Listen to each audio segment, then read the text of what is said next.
by Tennessee quarterbacks, and Joe Milton has not turned the ball over wearing the orange and white at the University of Tennessee. And that, I mean, he hasn't been the guy start to finish in a game, but it's pretty impressive that he hasn't. I mean, went up against pretty good competition in Clemson in the Orange Bowl, started that Vanderbilt game, which obviously they didn't need to rely on the pass much in that one. But he has not. Well, I don't want to say turn the ball over. He hasn't thrown an interception. He did when he got hurt in that Pitt game his first year. He fumbled, and that was a turnover. But he protects the football, and then Hooker protects the football, or has protected the football. It's decision making. It's quick decisions for those guys, and I think part of that helps them make a quick decision is they scheme ways to get guys open.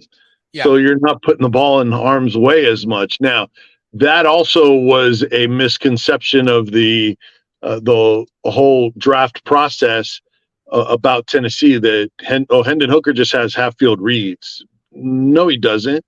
There's plenty of analysts. I had Matt Sims, a former Tennessee quarterback, on. He broke down 30 minutes with Phil Sims of Tennessee tape looking at Hendon Hooker, and they showed examples where he's looking full field, he's going through his progressions, or making tight window throws in the middle of the field. So a lot of that is just analysts looking at select plays and making big declarations off of that. But the bottom line is, and analysts that break down tape will tell you, they find ways to get guys open. So I think that limits you from turning the ball over with interceptions, and also taking the right chances. Joey Halsley, who's the new OC, taking over for Alex Golish, who's now in my alma mater as head football coach, he says, let it rip. I mean, he's talked about emphasizing that to Hendon Hooker. And then also fun, too. Believe it or not, fun. Joey Halsley, his biggest thing that he harped on with Hendon Hooker going into last year was he wanted Hendon Hooker to play football like he did, like he played basketball, loose and fun and not overthinking it. And that was a big part of it. And you know who else helped Hendon Hooker with having fun? It was Joe Milton, because Joe Milton has been loose and energetic. And I think Joe Milton was a really good influence on Hendon Hooker, as Hendon Hooker in different ways was a good influence on Joe Milton. And I think you're going to see, you saw the payoffs of it, even though he didn't get a lot of credit for it last year in Hendon Hooker's play, and being more loose and just letting his talents play out, versus this year, where I think you're going to see more of the accuracy, the decision-making, the cerebral play of Hendon Hooker.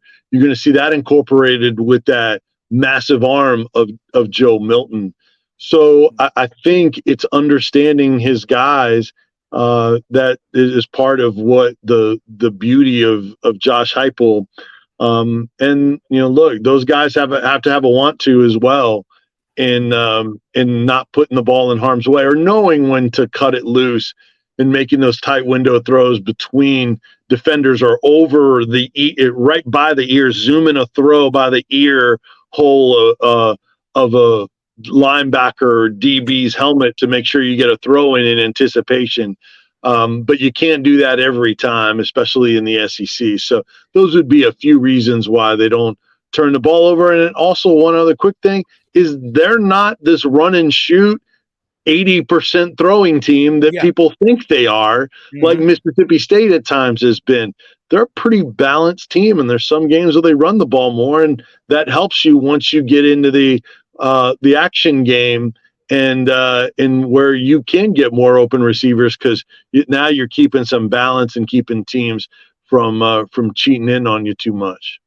Yeah, and you look at Joe Milton's arm strength. I mean, another Florida quarterback that left the